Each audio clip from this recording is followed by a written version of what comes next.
तर मंडळी, आजची आपली रेसिपी आहे रुपाली किचन स्पेशल चिकन घी रोस्ट. जर समजा मी कधी हॉटेल चालू केलं तर त्या मेनूमध्ये ही डिश मी नक्कीच ॲड करणार, कारण की ही डिश दिसायला जेवढी सिंपल आहे, खायला एकदम भारी लागते. नक्की ट्राय करून बघा आणि मग मला कमेंट करून सांगा. इथं घी घेतलंय, म्हणजे तूप घेतलंय. एक ग्रीन पेस्ट बनवली होती, त्याच्यामध्ये आलं, लसूण, मिरची, कोथिंबीर असं होतं. 2 चमचे कांदा लसूण मसाला, गरम मसाला आणि हळद, आणि छान परतून झाल्यानंतर याच्यामध्ये उकडलेलं चिकन टाकायचं आणि सतत परतत राहायचं आहे.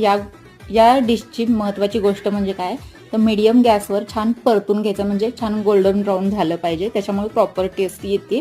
कोथिंबीर टाकायची आहे, लिंबाचा रस, जर तुमच्याकडे आमचूर पावडर असेल तर टाकू शकताय, किंवा मग पेरी पेरी मसाला टाकलात तरी चालेल, म्हणजे छान प्रॉपर टेस्ट येते. तर इथं आपलं चिकन रेडी झालेलं आहे. व्हिडिओ आवडला असेल तर लाईक शेअर फॉलो नक्कीच करा आणि ही रेसिपी कशी वाटली कमेंटमध्ये नक्कीच सांगा.